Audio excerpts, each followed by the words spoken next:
The Los Angeles fire, causes, consequences, and the road ahead. A city in flames. The Los Angeles fire crisis. Los Angeles, often synonymous with luxury, fame, and the American dream, has recently been overshadowed by a nightmare of unprecedented proportions.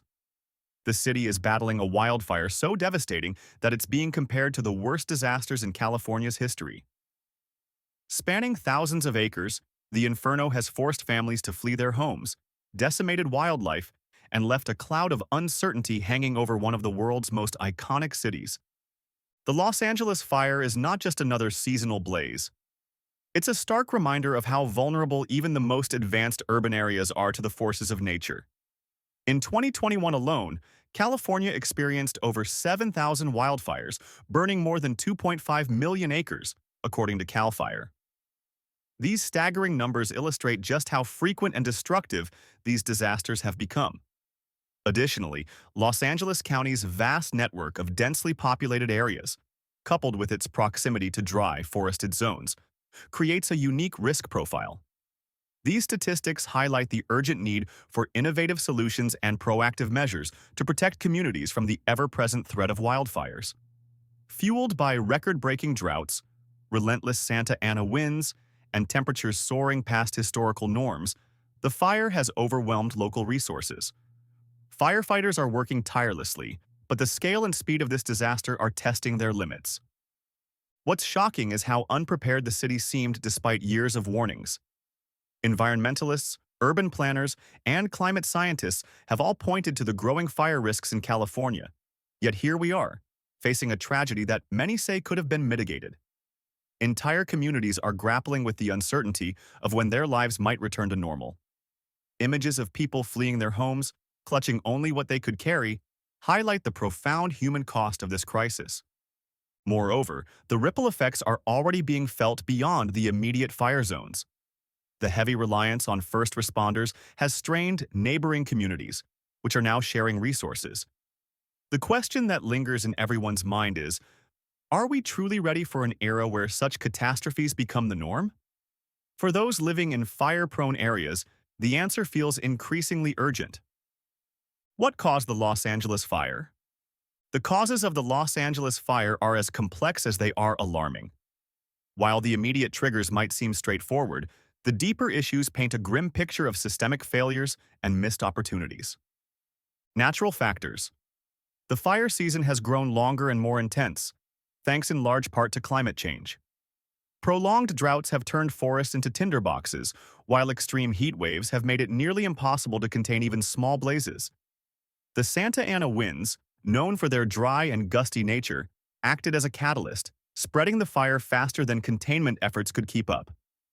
Climate scientists warn that these natural conditions will only worsen unless significant action is taken to reduce global carbon emissions. Human negligence. Initial investigations suggest that aging electrical infrastructure played a significant role. In recent years, utility companies have faced criticism for delaying necessary upgrades to outdated power lines and transformers. After similar fires, promises were made to improve safety protocols, but many of these measures remain incomplete. For instance, the adoption of high-tech fire prevention tools, such as insulated wires and automatic shutoff systems, has been sporadic at best. Additionally, routine maintenance and vegetation clearance around power lines, which are critical to reducing fire risk, have often been neglected. This persistent inaction highlights a systemic failure to prioritize public safety over profit, leaving many to question whether corporate accountability can ever be fully achieved. Power lines, some decades old, have been linked to several recent fires, and this one is no exception. Utility companies, already under scrutiny for past disasters, now face accusations of prioritizing profits over safety. This negligence isn't just frustrating, it's infuriating. How many more lives and livelihoods must be lost before corporations take responsibility? The recent push for stricter regulations has gained momentum, but will it be enough to prevent another catastrophe? Urban expansion.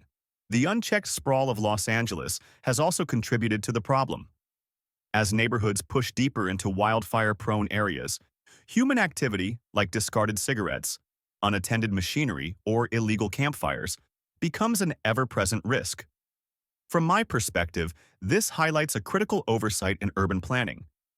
Are we prioritizing growth over safety? What can city planners do to better integrate fire safety into the expansion of urban areas? The arson angle.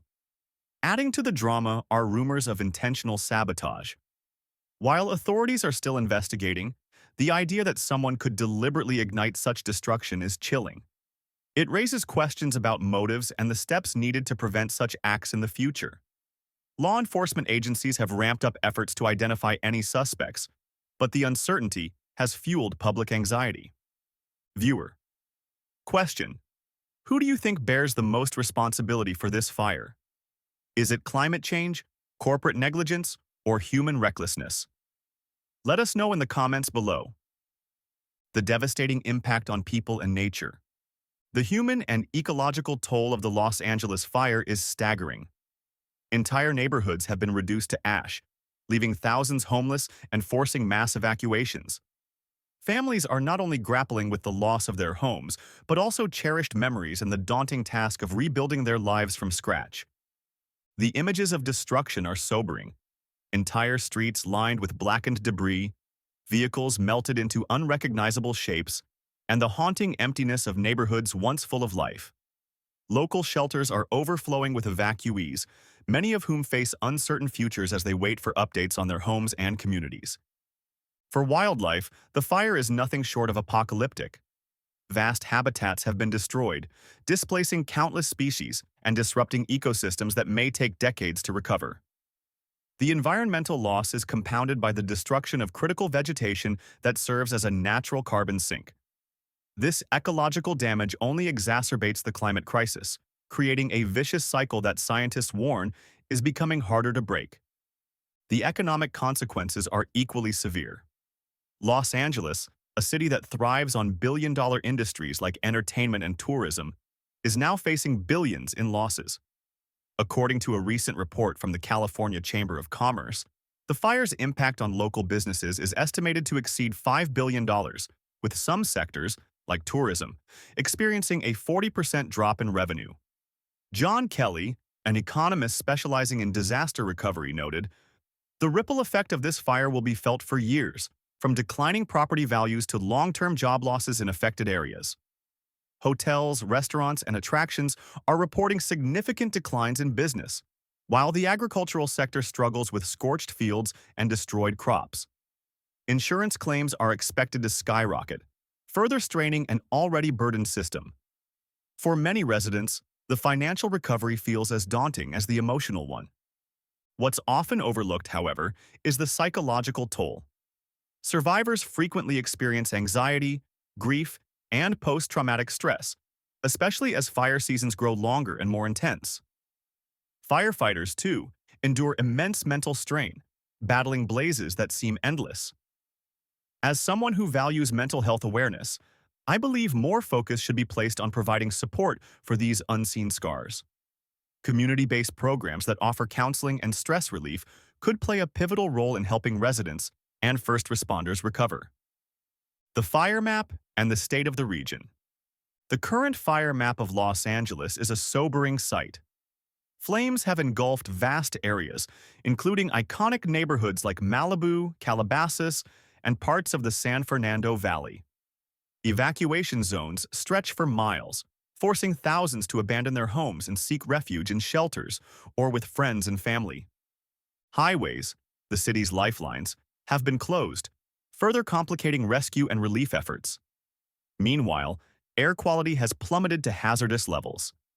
Thick smoke blankets the city, prompting health officials to issue warnings and recommend masks for outdoor activities. Schools and businesses in affected areas remain closed, disrupting daily life for millions. The fire's spread has highlighted significant gaps in emergency preparedness.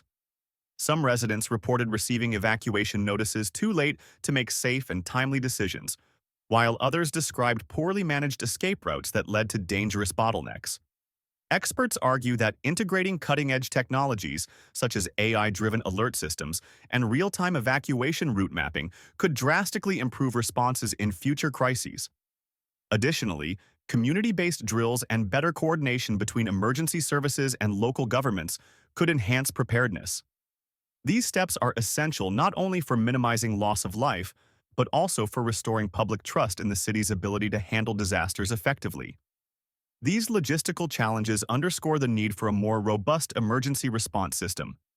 How can Los Angeles learn from this crisis to ensure better outcomes in the future?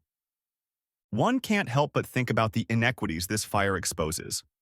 While wealthier residents often have the means to evacuate and rebuild, lower-income families face far greater challenges. This stark divide raises urgent questions about how aid is allocated and whether the city is doing enough to protect its most vulnerable residents. The rumors and controversies. No major disaster is complete without its share of rumors and controversies, and the Los Angeles fire is no exception. Social media is abuzz with claims of arson, with some suggesting that the fires were intentionally set to clear land for high-end real estate projects. Authorities have been quick to respond, emphasizing that investigations are ongoing and urging the public not to jump to conclusions. Officials have also increased surveillance in affected areas and are collaborating with independent experts to address these allegations, ensuring transparency and accountability. While conspiracy theories continue to circulate, law enforcement remains focused on uncovering the truth and preventing further panic. While authorities have dismissed much of this as conspiracy theory, the idea has gained traction online, fueled by a general mistrust of corporate and government motives. Another hot topic is the role of utility companies. Critics argue that these corporations have long neglected their responsibilities, delaying necessary upgrades to aging equipment. Activists are calling for stricter regulations and harsher penalties, but will it be enough to prevent future disasters? Then there's the debate over climate change. While scientists overwhelmingly agree that global warming is intensifying wildfires, some skeptics shift the blame entirely onto human error and poor urban planning. This polarized discussion highlights the urgent need for a balanced approach that addresses both environmental and human factors. What's next for Los Angeles? The Los Angeles fire is a stark reminder of the challenges we face in a rapidly changing world. With climate change accelerating, wildfires are no longer isolated incidents, but recurring crises that demand immediate action. To prevent future disasters, Los Angeles must take bold steps. This includes modernizing electrical grids, strengthening firefighting capabilities, and enforcing stricter building codes in high-risk areas. On a broader scale, the city must invest in sustainable practices, from reducing carbon emissions to implementing advanced fire prevention technologies. For residents, the focus must shift to preparedness. Creating defensible spaces around homes, staying informed about evacuation plans, and advocating for stronger policies are all crucial steps. As someone who believes in the power of community, I'm optimistic that with the right strategies, Los Angeles can rebuild stronger and more resilient than ever. Your thoughts matter. What's your take on the Los Angeles fire? Should the focus be on stricter regulations, long-term climate action, or immediate urban planning reforms? Drop your thoughts in the comments below and join the conversation. Don't forget to like, comment, and subscribe for Be Informed about the latest news. Together, we can stay informed, engaged, and prepared for whatever the future holds.